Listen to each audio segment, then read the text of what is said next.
നമസ്കാരം. ശ്രീകൃഷ്ണ കഥാമൃതം ഭാഗം 746 746. ഓം ഗം ഗണപതയേ നമഃ. ഓം സം സരസ്വതേ സ്വാഹ. ഓം ശ്രീ ഗുരുഭ്യോ നമഃ. ഓം ശ്രീ രംഗനാഥശർമ്മണേ നമഃ. നാരായണ നാരായണ നാരായണ നാരായണ നാരായണ നാരായണ നാരായണ നാരായണ നാരായണ നാരായണ നാരായണ. ഓം ശ്രീകൃഷ്ണാർപ്പണമസ്തു. ഓം ശ്രീകൃഷ്ണായ പരബ്രഹ്മണേ നമഃ. ഓം ശ്രീകൃഷ്ണായ പരമാത്മനേ നമഃ. ഹരേ രാമ രാമ രാമ ഹരേ ഹരേ, ഹരേ കൃഷ്ണ കൃഷ്ണ കൃഷ്ണ ഹരേ ഹരേ. ഓം ശ്രീ രുക്മിണി സത്യഭാമാസമേത ശ്രീ ഗോപാലകൃഷ്ണ സ്വാമിനേ നമഃ. ശ്രീകൃഷ്ണ കഥാമൃതം ഭാഗം 746.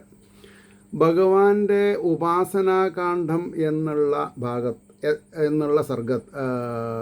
ഉപാസനാകാന്ഡത്തിൽ 18-ാം സർഗം അജഗരാദി 8 പേർന്നാണ്. അജഗരാദി അതായത് ആദ്യം 7 ആളെ പറഞ്ഞു, പിന്നെ എന്താണെന്നാ പറയുക, പ്രാവിനെ പറ്റി പറഞ്ഞു, അപ്പോൾ 8ആയി. ഇപ്പോൾ ഇതിൽ അജഗരാദി 8 പേര്, അപ്പോൾ 8 × 16. അപ്പോൾ ഈ സർഗം കഴിഞ്ഞാൽ പിന്നെ 8 ആളെ ബാക്കിയുണ്ട്, 24 ഗുരുക്കന്മാരുടെ. അപ്പോൾ 10-ാമത്തെ 11-ാമത്തെയും ശ്ലോകം കൂടിയിട്ട് 4 വരിയാണ് പറഞ്ഞ് നിർത്തിയത്. എന്തായിരുന്നു അത്? വിഷയങ്ങളെടുത്താലും അകന്നാലും ഒരൽപ്പവും മോദിച്ചിടായിക മങ്ങായിക ഭഗവത് പരനാം മുനി. സമഭാവന എന്ന് വേദാന്ത ശാസ്ത്രത്തിൽ ഒരു ചൊല്ലുണ്ട്. എന്താ അത്? സ്വർണം ഒരു കയ്യിലും വേറൊരു കയ്യിൽ മണ്ണും ആയാൽ രണ്ടിനോടും താല്പര്യമില്ലാണ്ടിരിക്കുക, അതാണ്. അപ്പോൾ പലവരും പറയും, അതെങ്ങനെ സാധിക്കുമോ സാധിക്കില്ല എന്നല്ല, സാധിച്ചാൽ അവൻ കേമനായി എന്ന് പറഞ്ഞാൽ സ്വർണത്തിനോട് ആസക്തി ഉണ്ടായാൽ ചിലപ്പോൾ അഴിയണ്ണേണ്ടി വരും, അല്ലെങ്കിൽ ജീവിതത്തിൽ പരാജയം സംഭവിക്കും. ഇതാണ് പറഞ്ഞത്. പക്ഷേ ആരാണ് സമഭാവനയെ കൂടെ രണ്ടിനെയും തിരസ്കരിച്ച് ആത്മാരാമത്വത്തിലിരുന്നത്, അവൻ ജീവിതം നേടും. പലവരും എന്നോട് പറയാറുണ്ട്, പട്ടാമ്പി അതൊന്നും നടക്കണ കാര്യമല്ല, വേണ്ട, നടക്കണ കാര്യമാവണ്ട. നടത്തിയവൻ കേമൻ എന്നാണ് പറഞ്ഞത്. അതുകൊണ്ടാണ് പറഞ്ഞത് മോദിച്ചീടായിക മങ്ങായിക ഭഗവത് പരനാം മുനി. ഇനി പെണ്ണിൻ പുഞ്ചിരിയും ഭാവങ്ങളും കണ്ട് അജിതേന്ദ്രിയൻ ഭ്രമിച്ചതിങ്കൽ വീഴുന്നു തീയിൽ പാറ്റ കണക്കിന്. ഈ ഭൂമിയിൽ പുരുഷന്മാർ തെറ്റ് ചെയ്യുന്നവനായി തീരുന്നത് എങ്ങനെയാണെന്നാണ് പറഞ്ഞത്. പെണ്ണിൻ പുഞ്ചിരിയും, അതിപ്പോൾ അമ്മയുടെയോ സഹോദരിയുടെയോ ഭാര്യയുടെ അല്ല പറഞ്ഞത്. പിന്നെയോ അബദ്ധസഞ്ചാരം ചെയ്യുമ്പോൾ പെണ്ണിൻ്റെ പുഞ്ചിരിയിൽ മയങ്ങിയാൽ ആ വ്യക്തി അമ്മയാലും ഭാര്യയാലും സഹോദരിമാരാലും വെറുക്കപ്പെടും. അതാണ് പെണ്ണിൻ പുഞ്ചിരിയും ഭാവങ്ങളും കണ്ട് അജിതേന്ദ്രിയൻ, ഇന്ദ്രിയങ്ങളെ ജയിക്കാത്തവൻ, ഭ്രമിച്ച് അതിങ്കൽ വീഴുന്നു തീയിൽ പാറ്റ കണക്കിനെ. അപ്പോൾ പാറ്റേനെ ഒരു ഗുരുവാക്കി തീർത്തു എന്നാണ് പറഞ്ഞത്. ഭാഗവതം നിങ്ങൾ ശരിക്കും പഠിച്ചിട്ടുണ്ടെങ്കിൽ നരനാരായണന്മാരുടെ തപസ് ഇളക്കാൻ വേണ്ടി ഇന്ദ്രൻ രംഭ തിലോത്തമ പോലെയുള്ള ദേവേന്ദ്രൻ്റെ സഭയിൽ നൃത്തം ചെയ്യുന്ന ആൾക്കാരെ പറഞ്ഞയച്ചു എന്നാണ് കഥ. അവിടെ ചെന്നപ്പോഴോ ദേവേന്ദ്രൻ്റെ സ്ത്രീകൾക്ക് അല്ലെങ്കിൽ ഡാൻസുകാർക്ക് നരനാരായണന്മാരുടെ തപസ് അളക്കാൻ പറ്റിയില്ല എന്ന് മാത്രമല്ല, അവർക്ക് സുപ്പീരിയറായിട്ട് ഉർവശി പറഞ്ഞിട്ടൊരു സ്ത്രീനെ അവരെ സൃഷ്ടിച്ച് ഇവരുടെ ഒപ്പം അയക്കുകയും ചെയ്തു. അപ്പോൾ എന്തായി? ഇതിന് പുറപ്പെട്ട രംഭയും തിലോത്തമ്യം 2, 3 ആൾക്കാരായി. ഒന്നാമനാരായി? ഒന്നാമത്തവൾ ആരായി? ഉർവശിയായി. അപ്പോൾ ഇങ്ങനെ ഏതെല്ലാം രീതിയിൽ കാര്യങ്ങൾ അനലൈസ് ചെയ്താലും വഴിവിട്ട ജീവിതം നരകം ഫലം, പറയാണ്ടിരിക്കാൻ പറ്റില്ല. അതുകൊണ്ടാണ് പറഞ്ഞത് ചന്തം വളർത്തി വിലസും സുവർണാഭരണങ്ങളും. ഇമിറ്റേറ്റ് ഇട്ടിട്ട് സ്വർണ്ണമെന്ന് വിചാരിച്ചിട്ട് അല്ലേ അബദ്ധം പറ്റിയിട്ടുള്ള ആൾക്കാരുണ്ട്. ചന്തം വളർത്തി വിലസും സുവർണാഭരണങ്ങളും പൂമ്പട്ടു വസ്ത്രവും മറ്റും കൊണ്ടു മോഹിച്ചു മാനുഷൻ.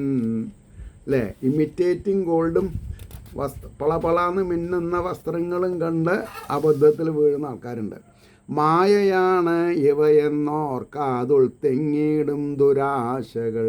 ദുരാശ, വീട്ടിലുള്ളത് ഇഷ്ടമല്ല എന്ന് പറഞ്ഞ് പുറത്തു പോയാൽ മായയാണിവയെന്നോർക്കാതെ ഉൾത്തിങ്ങിടും ദുരാശയാൽ വിവേകമറ്റുടൻ, വിവരമില്ലാതെ കണ്ട് തീയിൽ പാറ്റ പോലെ പതിക്കയാം. കൈക്കൊള്ളും ഭിക്ഷ അല്പാൽപ്പം വീട്ടുകാർ കഴലന്നിയേ.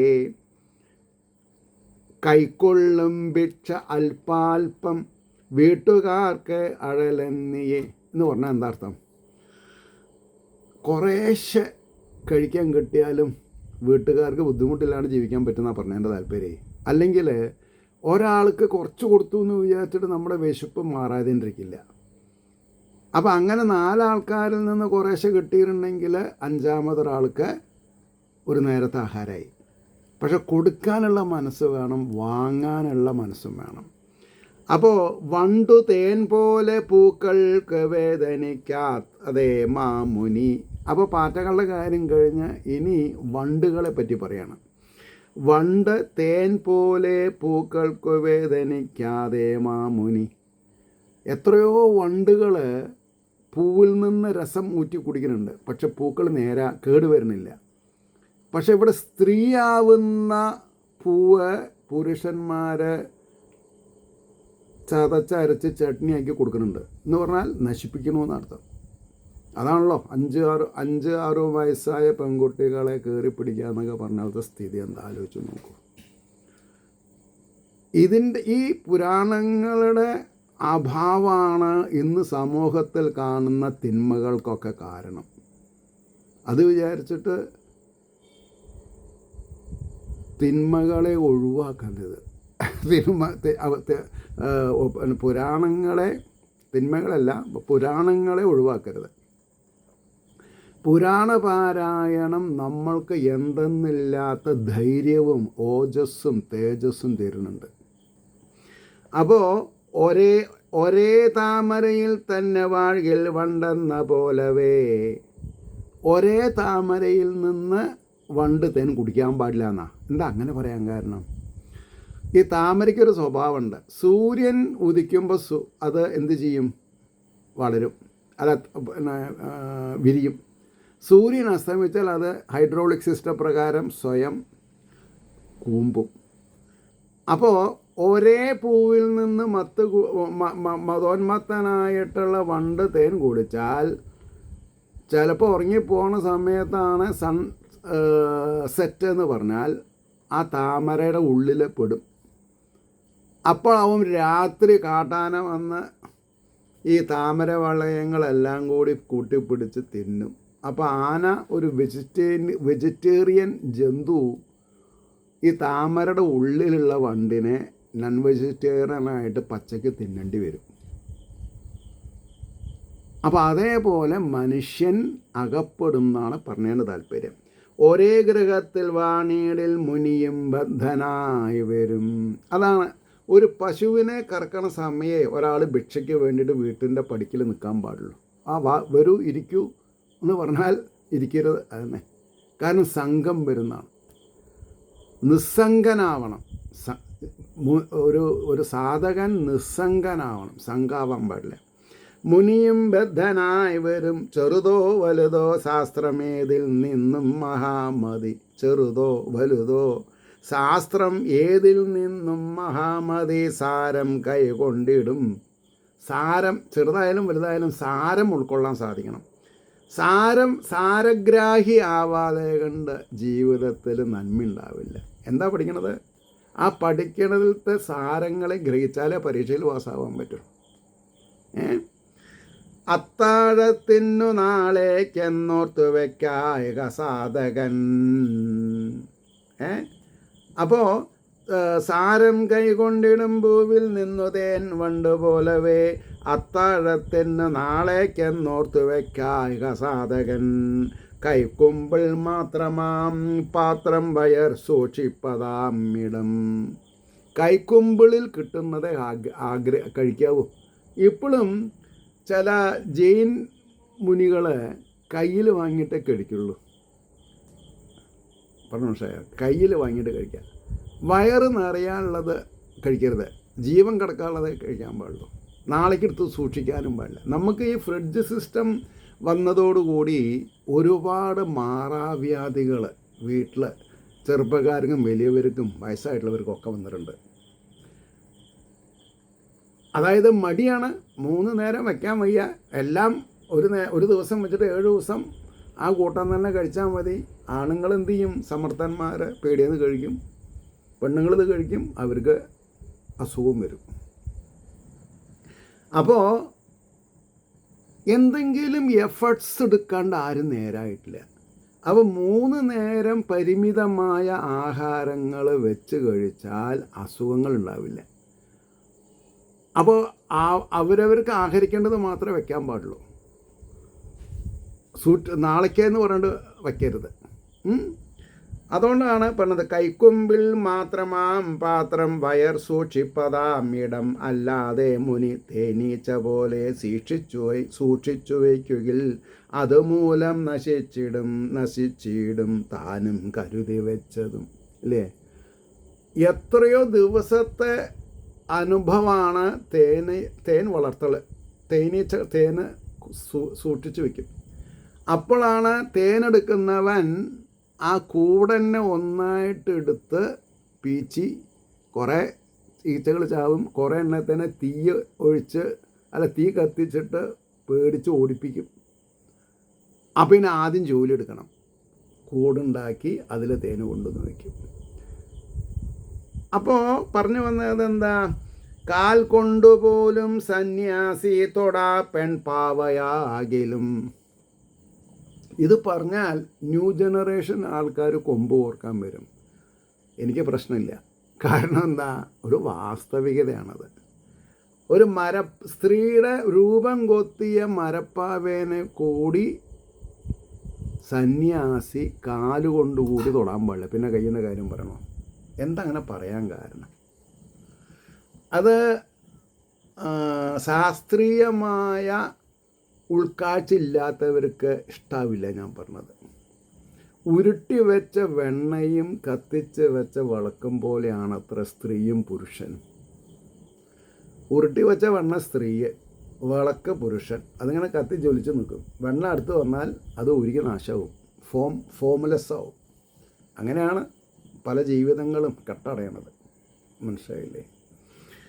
അപ്പോൾ കാൽ കൊണ്ടുപോലും സന്യാസി തൊടാ പെൺപാവയാകിലും തൊട്ടാൽ കുഴിയിൽ വീണിടും പിടിയത്തോടും ആന പോൽ പിടിയത്തേടും ആന പോൽ. അപ്പോൾ പിന്നെ എന്താണെന്നാ പറയുക, തേനുണ്ടാക്കുന്ന തേനീച്ചയുടെ കാര്യം കഴിഞ്ഞിട്ട് പിന്നെ പറയണത് ആനയെ പറ്റിയിട്ടാണ്. തൊട്ടാൽ കുഴിയിൽ വീണിടും പിടിയൊത്തൊടും ആന പോൽ. ആനകൾ എപ്പോഴും തുമ്പിക്കൈ നിലത്ത് മുട്ടി ശബ്ദം ഉണ്ടാക്കിച്ചിട്ടാണ് തൻ്റെ കാല് വയ്ക്കാവുന്ന സ്ഥലം തൻ്റെ ശരീരത്തിന് താങ്ങാനാവുന്നതാണോ അല്ലയോ എന്ന് നോക്കുക. പക്ഷേ ഈ പറയുന്ന ആന, അതായത് കൊമ്പനാന, ആണാന,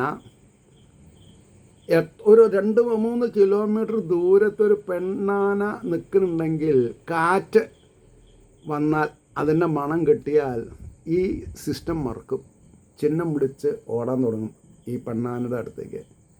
അപ്പോൾ ചിഹ്നം വിളിക്കുമ്പോൾ തുമ്പിക്കൈ മേൽ പൊന്തിക്കും, അപ്പോൾ കുഴിയിൽ വീഴും. വാരിക്കുഴി എന്നൊക്കെ പറയും. തൊട്ടാൽ കുഴിയിൽ വീണിടും പിടിയത്തൊടുമാന പോൽ ലുബ്ധൻ തിന്നാതെ നൽകാതെ യത്നിച്ചുണ്ടാക്കിടും ധനം. അത് പിശുക്കുള്ളവൻ മരുന്നും കൂടി വാങ്ങാണ്ട് വയറ് നിറച്ച് ആഹാരം കഴിക്കാണ്ട് കൂട്ടി വെച്ചുള്ള മുതൽ കള്ളം കൊണ്ടുപോകുന്ന കൂട്ടത്തിലാണതൊക്കെ എന്നൊക്കെയാണ് പറഞ്ഞത്. ലുബ്ധൻ തിന്നാതെ നൽകാതെ യത്നിച്ചുണ്ടാകിടും ധനം. തേനീച്ചയെ കൊന്നു തേൻ പോൽ ഉപായജ്ഞൻ എടുത്തിടും. ഉപായജ്ഞൻ എങ്ങനെയാണ് മേലൊക്കെ ചില എന്താണ് പറയുക, മുഖം കേടുവരാതെണ്ടിരിക്കാനുള്ള സജ്ജീകരണങ്ങളൊക്കെ എടുത്ത് പന്തം കത്തിച്ചിട്ടാണ് മരത്തിൻ്റെ മുകളിൽ കയറുക. ആ പന്തം കൊണ്ട് ഈ തേനീച്ചക്കൂടിൻ്റെ 4 ഭാഗത്തും പന്തം കാണിച്ചാൽ തേനീച്ചകളൊക്കെ പറന്നു പോയി. പിന്നെ അതെടുത്ത് തേനായിട്ട് പോവുകയാണ്. അപ്പോഴാണ് നാട്ടിലെ പ്രമാണി എന്താടാ അത് തേനാണ്, ഇവിടെ വെച്ച് പോ. അവനെന്തെങ്കിലും ബീഡി വലിക്കാനോ സിഗരറ്റ് വലിക്കാനോ മുറുക്കാനോ കൊടുക്കും. വയറ് നിറച്ച് ആഹാരം കഴിക്കാനുള്ളത് കൊടുക്കില്ല. അപ്പോൾ ഇവൻ തേനീച്ചകളെ ഓടിച്ച് റിസ്ക് എടുത്ത് തേനെടുത്തത് മാത്രം ബാക്കി. ഇതാണ് ജീവിതത്തിൽ ഇങ്ങനെയാണ് ഓരോരുത്തരും ഫേസിങ് ദി റിയാലിറ്റീസ്. അപ്പോൾ തേനീച്ചയെ കൊന്നു തേൻ പോലുപായജ്ഞനെടുത്തിടും ഗൃഹസ്ഥർ പാകം ചെയ്തിടും ആശീർവാദാഭിലാഷികൾ. ഗൃഹസ്ഥർ പാകം ചെയ്തിടും ആശീർവാദാഭിലാഷികൾ. യതിക്കും ബ്രഹ്മചാരിക്കും ഏകേണം അവരാദ്യമായി പാകം ചെയ്യുന്ന ആഹാരം സന്യാസിമാർക്കും ബ്രഹ്മചാരിമാർക്കുമാണ് ആദ്യം കൊടുക്കേണ്ടത്. പിന്നെയാണ് സന്യാസിക്കവിടം ചെന്നു മുതൽ പന്തയിലുണ്ടിടാം. സന്യാസിമാർ വന്നാൽ അവരെ ആദ്യം വിളിച്ച് ഇരുത്തണം. കാരണം അവർ അധികം നേരം ഇരിക്കാൻ പാടില്ല. അതുള്ളിലോർത്ത് യത്നിക്കാതുണ്ണുവാനും പഠിച്ചു ഞാൻ. അപ്പം സന്യാസിമാരെ കണ്ടിട്ട് ഈ ഋഷി എന്ത് ചെയ്തു? ഉള്ളിലോർത്ത് യത്നിക്കാതുണ്ണുവാനും പഠിച്ചു ഞാൻ, അല്ലേ? അതായത് ബുദ്ധിമുട്ടാണ്ട് ഊണ് കഴിക്കാൻ അങ്ങനെ പഠിച്ചു എന്നാണ് പറഞ്ഞത്. മടി കൊണ്ടല്ല കൈവന്ന സമയം മുതലാക്കുവാൻ. മടി കൊണ്ടല്ല കൈവന്ന സമയം മുതലാക്കുവാൻ വേടൻ്റെ പാട്ടിൽ മോഹിച്ചു മാൻ നശിച്ചതു കാൺകവേ. മാനിനെയാണ് പിന്നെ ഉദാഹരിക്കുന്നത്. അതെങ്ങനെയാണ്? മാനുകൾ ഓടും. ആനത്താരാന്ന് പറഞ്ഞ മാതിരി മാനുകൾ ഓടിപ്പോകുന്ന വഴികൾ വേടൻ അറിയും. വേടൻ അത് അമ്മാതിരി മാനുകൾ ഓടുന്ന വഴിയിൽ വലിയ വൃക്ഷങ്ങളുടെ മറവിൽ നിന്ന് മാൻകൂട്ടം ഒന്നായിട്ടിങ്ങനെ ഓടി വരുന്ന സമയത്ത് പെൺമാനിൻ്റെ ശബ്ദം ഉണ്ടാക്കും. അവരവിടെ ആൺമാനുകൾ നിൽക്കും.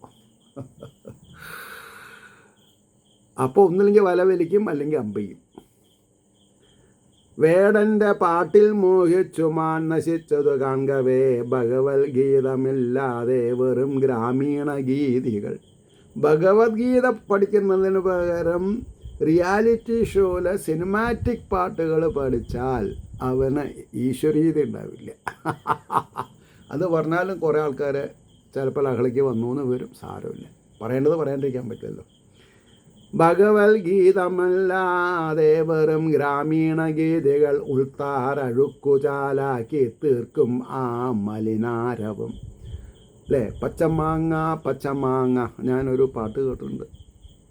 അതായത് ഒരു ലവ്വറ് ലവ് ചെയ്യുന്ന സ്ത്രീൻ്റെ കവിളത്ത് കടിക്കുകയാണ് പച്ചമാങ്ങ എന്ന് പാടി. ഇതെനിക്ക് തുറന്ന് പറയാണ്ടിരിക്കാൻ പറ്റില്ല, അല്ലെങ്കിൽ ആശയം മനസ്സിലാവില്ലല്ലോ. അതല്ല മ്യൂസിക് എന്നാണ് പറഞ്ഞതിൻ്റെ താല്പര്യം. അപ്പോൾ ഭഗവത്ഗീതമില്ലാതെ വെറും ഗ്രാമീണ ഗീതികൾ ഉൾത്താരഴുക്കുചാലാക്കി തീർക്കും ആ മലിനാരവം കേട്ട് പോകായിക മുനിയൊന്നതിൽ നിന്നും പഠിച്ചു ഞാൻ. അതുകൊണ്ട് അങ്ങനെയുള്ളതിൽ പോയി വീഴരുത് എന്ന് പറഞ്ഞു. പെണ്ണിൻ പാട്ടും നൃത്തവും കണ്ടു ശൃംഗമഹാമുനി ഋഷ്യശൃംഗമഹാമുനി. പെണ്ണിൻ്റെ പാട്ടും നൃത്തവും കണ്ട് ഋഷ്യശൃംഗമഹാമുനി. അവൾ കടിമയായി തീർന്നതോർക്കണം ഭക്തി സാധകൻ. പുരാണങ്ങളിൽ ഒരുപാട് കഥകളുണ്ട്, നല്ല നല്ല കഥകൾ. അപ്പോൾ ഋഷ്യശൃംഗൻ എന്നുള്ള ഋഷി ഒരു സ്ത്രീയുടെ പാട്ടും ഡാൻസും കണ്ടിട്ട് സ്റ്റെപ്പ് ഡൗൺ ചെയ്തു. എവിടുന്ന്? സന്യാസി ആശ്രമത്തിൽ നിന്ന്. അതാ പറഞ്ഞത്. ഓർക്കണം ഭക്തി സാധകൻ മാംസത്തിൻ ദുരയാൽ മത്സ്യം ചൂണ്ടലിൽ പെട്ടുകാൺകവേ. അപ്പം മത്സ്യമാണ് പിന്നത്തെ ഒരു ഗുരു. ചൂണ്ടയിൽ കോർത്ത മാംസത്തിനെ കണ്ട് ആഹാരമാണെന്ന് കൊതിച്ച് മത്സ്യം അത് ഗ്രഹിക്കുമ്പോൾ ചൂണ്ടയിൽ കുടുങ്ങിപ്പോവാണ്. അല്ലാണ്ട് നമ്മളത്ര വലിയ എന്താ പറയുക, മഹാമനസ്കതയുള്ളവരൊന്നുമല്ല. എന്നാൽ മത്സ്യങ്ങൾക്ക് കുറച്ച് തിന്നാൻ കൊടുക്കുക. പക്ഷേ സനാതനധർമ്മത്തിൽ മീനൂട്ട് പറഞ്ഞിട്ടൊന്നുണ്ട്. അതെന്താ? ഇപ്പോൾ തൃപ്രയാർ ക്ഷേത്രത്തിൽ തൃപ്രയാർ തേവരുടെ മുമ്പിലുള്ള ആ പുണ്യനദിയിൽ ഒരു നിശ്ചിത സംഖ്യ കൊടുത്താൽ കുറച്ച് പൊടിയേരി കിട്ടും. അത് മീനുകൾക്ക് ഇട്ട് കൊടുക്കും. അതേമാതിരി ഞാൻ വേറൊരു സ്ഥലത്ത് കണ്ടിരുന്നത് പുനലൂരടുത്ത് കൊളത്തൂപ്പുഴയിൽ മീനൂട്ട് കണ്ടിട്ടുണ്ട്. 83 83. അപ്പോൾ എത്ര കൊല്ലമായി? 83 കഴിഞ്ഞ് 93, 2003, 2013, 2023, 40 ചില്ലം കൊല്ലം മുമ്പ്, 42 കൊല്ലം മുമ്പ്. ജസ്റ്റ് ഇമാജിൻ, കൊളത്തൂപ്പുഴയിൽ മീനൂട്ട്. അപ്പോൾ മാംസത്തിൽ ദുരയാൽ മത്സ്യം ചൂണ്ടലിൽ പെട്ടു കാൺകവേ സ്വാദിനെത്രയും ആശയ്ക്കും നാവടക്കാൻ പഠിച്ചു ഞാൻ. അത് കാരണം ഞാൻ നാവടക്കാൻ പഠിച്ചു എന്നാണ്. അന്നം വെടിഞ്ഞിടുകിൽ മറ്റ് ഇന്ദ്രിയങ്ങളെ വെന്നിടാം. ഇതാണ് ശരിക്കും മനസ്സിലാക്കേണ്ടത്. അന്നം വെടിയ, ജീവൻ കടക്കാനുള്ള അന്നം മാത്രമേ കഴിച്ച മനുഷ്യൻ്റെ ശരീരത്തിൽ അഹങ്കാരം വരില്ല. ദുൽമ എന്ന് പറയും ഹിന്ദിയിൽ. അമ്മയെയും പെങ്ങളെയും കണ്ടാൽ മനസ്സിലാവാത്ത ഒരു ഇത് വരും. അങ്ങനെ വരാൻ പാടില്ല.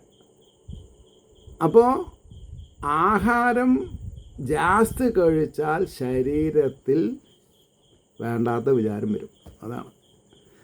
അന്നം വെടിഞ്ഞിടുകിൽ മറ്റ് ഇന്ദ്രിയങ്ങളെ വെന്നിടാം. പക്ഷെ ഭാഗവത സപ്താഹത്തിൽ ഇതൊന്നും പറഞ്ഞു തരില്ല. കാരണം എന്താ? പിന്നെ സപ്താഹം കേൾക്കാൻ ആരും വരില്ല. അല്ലാണ്ട് വേറൊന്നും കൊണ്ടല്ല. നിങ്ങൾ നന്നാവണ്ടെന്നല്ല, അവർ നന്നാവില്ല. അമ്പലക്കാർക്ക് കോർപ്പസ് ഫണ്ടും വേണം, ആചാരന് ദക്ഷിണയും വേണം. അപ്പോൾ നിങ്ങളെന്തായാലും കുഴപ്പമില്ല. എല്ലാ ആചാര്യന്മാർക്കും അറിയാണ്ടൊന്നുമല്ല, അറിയും. അവരുടേത് പറയില്ല. അവർ പക്ഷേ ഈശ്വരനെ അനുമോദിക്കൂ, ഈശ്വരനെ അനുകരിക്കരുത് എന്ന് കുറേയൊക്കെ ആൾക്കാർക്ക് അറിയും. പക്ഷേ അവരത് പറയില്ല. കമ്മിറ്റിക്കാർക്ക് എന്താ ആവശ്യം അതൊക്കെ ചെയ്തു കൊടുക്കും. എന്ന് പറഞ്ഞാൽ ഉണ്ണിയൂട്ട്, അവതാരം, അല്ലേ, കല്യാണം ഒക്കെ ഗംഭീരമാക്കും. എല്ലാറ്റിനും പറ വയ്ക്കണം. അന്നം വെടിഞ്ഞിടുകിൽ മറ്റ് ഇന്ദ്രിയങ്ങളെ വെന്നിടാം. ആ മട്ടിൽ നാവൊതുങ്ങില്ല, വീണ്ടും കൂടുകയാം രുചി. അപ്പോൾ എന്ത് കിട്ടിയാലും കഴിക്കണമെന്ന് വന്നാൽ രുചിയുടെ പിന്നാലെ പോവും. നാവിനെ വളർത്തരുത്, തളർത്തണം എന്നാ. നാവിൻ്റെ രുചിയെ തളർത്തണം, എന്നാൽ അസുഖം വരില്ല. മറ്റ് ഇന്ദ്രിയങ്ങൾ വെന്നാലും അജിതേന്ദ്രിയനാണവൻ. അജിതേന്ദ്രിയൻ, ജയിക്കാത്തവൻ. മറ്റിന്ദ്രിയങ്ങളെ വെന്നാലും അജിതേന്ദ്രിയനാണവൻ. യവൻ അടിമയല്ല, അവൻ മാത്രം ജിതേന്ദ്രിയൻ. നാവിന് അടിമയല്ലാത്തവനാണ് ശരിക്കുള്ള ജിതേന്ദ്രിയൻ. വൈരാഗ്യം ഈ ഞാനൊരു വേശ്യയിങ്കൽ നിന്നാം പഠിച്ചുള്ളതു പാർത്ഥിവേന്ദ്ര. ഹേ രാജാവേ, ഞാൻ വൈരാഗ്യം എന്നുള്ളത് ഒരു വേശ്യയിൽ നിന്നാണ് പഠിച്ചത് എന്നാണ് പറഞ്ഞത്. അപ്പോൾ ആരും മോശക്കാരല്ല. ഏത് തൊഴിൽ ചെയ്യണവരും ഗുരുസ്ഥാനത്ത് അലങ്കരിക്കപ്പെട്ടിട്ടുണ്ട്. വിരക്ത ചൂടാമണിയാം ഭവാനോടതൊന്നു ഞാനിത്തിരി വിസ്തരിക്കാം. ഇത് കഥ ഞാനൊന്ന് വിസ്തരിച്ച് പറയാമെന്നാണ് പറഞ്ഞത്. എങ്ങനെ? വിരക്ത ചൂടാമണിയാം ഭവാനോടതൊന്നു ഞാനെത്തിരി വിസ്തരിക്കാം. ഇതി ശ്രീകൃഷ്ണ കഥാമൃതേ കലികൽമഷനാശനെ ഉപാസനാകാണ്ഡേ അഷ്ടാദശ സർഗഃ സർവത്ര ഗോവിന്ദനാമ സങ്കീർത്തനം. ഗോവിന്ദ ഗോവിന്ദ. അതെന്താണെന്നുള്ളത് നാളെ പിങ്കള ഉപാഖ്യാനം എന്നുള്ളതിൽ പറയാം. ഏവർക്കും ശ്രീ ഹരിയുടെ അനുഗ്രഹാശിസ്സുകൾ നിർലോഭം ഉണ്ടാവട്ടെ എന്നും ലോകാസമസ്ത സുഖിനോ ഭവന്തു ആയിരിക്കട്ടെ നമ്മുടെ പ്രാർത്ഥന എന്നും സ്മരിച്ചുകൊണ്ട് വാക്കുകൾ ഉപസംഹരിക്കുന്നു. നമസ്കാരം. നാളെ കാണാം.